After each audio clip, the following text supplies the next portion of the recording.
आज तक digital breaking में बड़ी खबर। अमेरिका के कैलिफोर्निया से चौंकाने वाली खबर सामने आई है। आसमान से घर पर गिरा आग का गोला। माना जा रहा है कि आग का यह गोला उल्का पिंड था।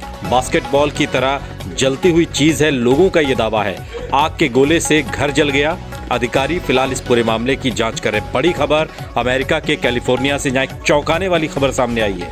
आसमान से घर पर आग का गोला गिरा है।